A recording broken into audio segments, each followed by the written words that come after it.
I can't find a business to buy. I don't know where to look. Nothing's come across my plate. Oh man, have we heard these questions and thoughts before in Unconventional Acquisitions. So today we're talking about how to break down the search for businesses to acquire. The odd thing for me is that we make this so hard on ourselves. We're running around like a chicken with our head cut off, looking for businesses willy-nilly, scouring a bunch of business broker sites, to the point where we get annoyed and frustrated that we can't find a business and then give up. And that's why I think a lot of people don't eventually make the jump to acquiring a business. One, they don't have skin in the game, which is why we have you pay for unconventional acquisitions. If you pay, it means you'll value it. You'll value yourself and you'll value your time. Two, they don't actually put a process around searching. And this video today got me thinking. See, I was running along the beach as I do in the morning, and I was watching a group of sandpipers, which is what these little birds are.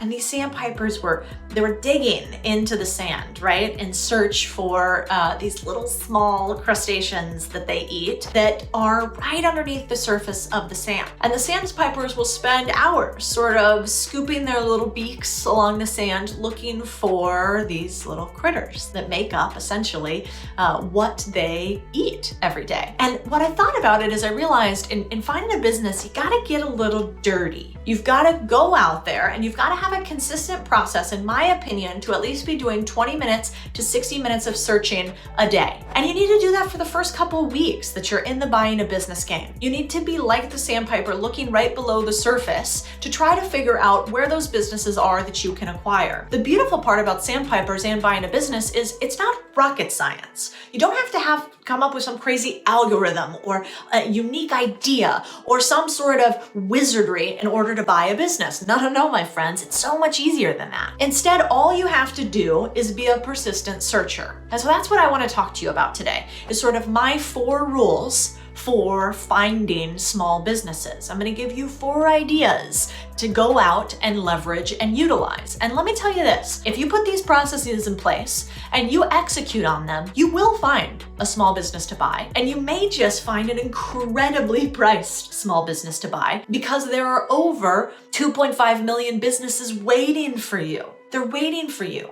There are 10,000 baby boomers retiring each day. And these baby boomers, they're also waiting for you. They're ready to make the next stage and they need somebody like you to come in and help them create liquidity for their retirement. Okay, 4 ideas. Number 1 idea. What you need to start doing is have a weekly process. I think about it like this. Anything that you want to do in life, you put some time aside every single day for it, right? If you want to get fit, can you do it once a week and get fit? Probably not. If you want to be really good at your job, if you want to learn Spanish, if you want to learn Portuguese, if you want to learn coding, can you do it once a week and be really good at it? Not really. What I think you need to do is take 20 minutes to 60 minutes a day and search for a small business. Now, if you want to switch it up, once you have the 20-minute to 60-minute search on your calendar, do it for at least 4 weeks every day, just like going to the gym. And number 2 is ways that you can do that. There's an interesting one that I like to start with, which is driving around my neighborhood. I will go to the small little communities that are right around where I am, the dry cleaners that I go to, the laundromat that's by my house. I'll look at the attorneys and accounting practices that are nearby, and I'll try to get to know the owners. I'll just go in and say something as simply as, I'm a new business owner, located in the community. I wanted to introduce myself. I'm always looking for businesses to acquire, and so I like to meet the owners. Then shut up. That's it. Shut up. And once you shut up and say that, you're going to be surprised. They're going to be like, oh, that's interesting. What kind of businesses are you looking for? That's when you get to start telling your spiel. And the also interesting side note about this is you'll get to know your community. How many small business owners do you know where you live? If you don't, here's a fun chance to get to know those who are actually the infrastructure of your community.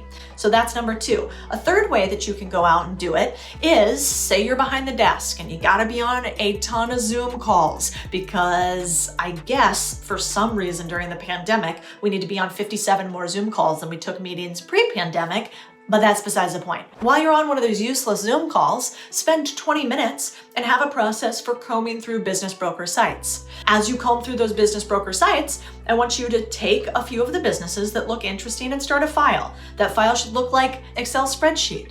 You put those businesses in there and you start reaching out to those business brokers. You can switch off between the in real life to the online, to the in real life to the online. And the last segment of it is I want you to become a little bit more hyper-targeted. I want you to go after centers of influence in your neighborhood. I want you to go introduce yourself to the person who heads the local Hispanic Chamber of Commerce, or the local minority group of your choice Chamber of Commerce, or the generalized community Chamber of Commerce. I want you to tell them the same thing. Hey, I'm newly looking for businesses to acquire. I wanted to introduce myself and stay in touch. Then I want you to create a little CRM that kind of pings a reminder to you to ping these people. I set it up in my Google Alerts in my email. It's super easy, and it reminds me to send out these emails to individuals on a 2-week basis. Those 4 things. So 1, set it in your calendar. 2, go and meet small business owners. 3, set time while you're on conference calls to actually reach out to business owners on websites. 4, go meet your centers of influences. And with those 4 things, you can be like the Sandpiper, continually picking each day through the sand, through the mud, through the noise, to find the things that will change your life by allowing you to buy a small business.